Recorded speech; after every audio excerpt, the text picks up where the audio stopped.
En Jordi té 33 anys i quan en tenia 18 va patir un accident de motocicleta que el va deixar paraplègic i en una cadira de rodes.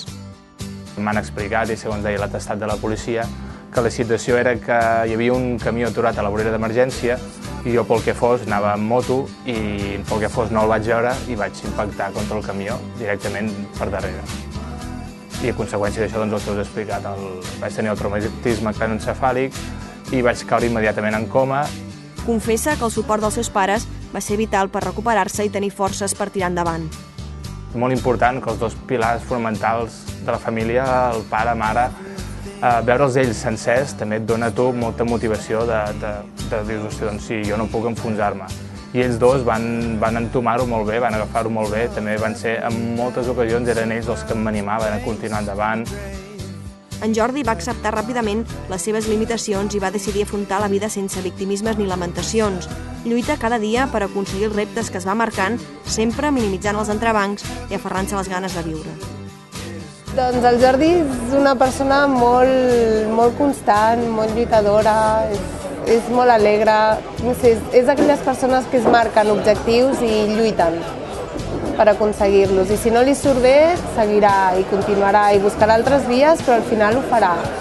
Veu el camí i potser pensa que s'està equivocant, però ell segueix. I sobretot constant, molt. En Jordi va seguir els plans de futur que havia fet abans de l'accident i es va titular en traducció i interpretació. A més, poc després de quedar paraplègic, es va acabar de treure el permís de conduir de cotxe.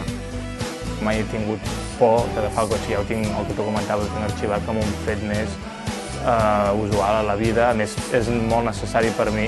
També quan vaig tenir cotxe em va ajudar molt a agafar, em va donar molta autonomia, poder-me moure per mi mateix, no haver de dependre d'algú altre. Tot i ser de la zona de Vic, actualment en Jordi viu i treballa a Barcelona. És traductor autònom i subtitulador de programes de TV3 per a persones amb deficiències auditives. Porta una vida molt activa i no para quiet.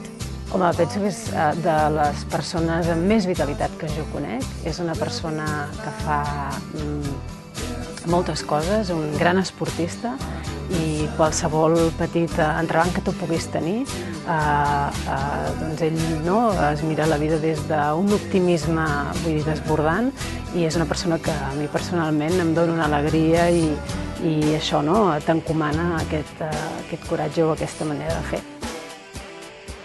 Des que és a Barcelona, fa 4 anys, en Jordi practica el tennis, tot i que ara ho té com un hobby més, ha arribat a anar a campionats estatals i internacionals. En el tennis ha trobat un suport molt important.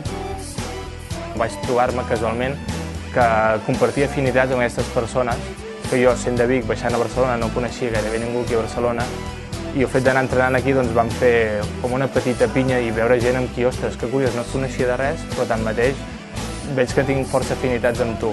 La del Jordi és una autèntica història de superació.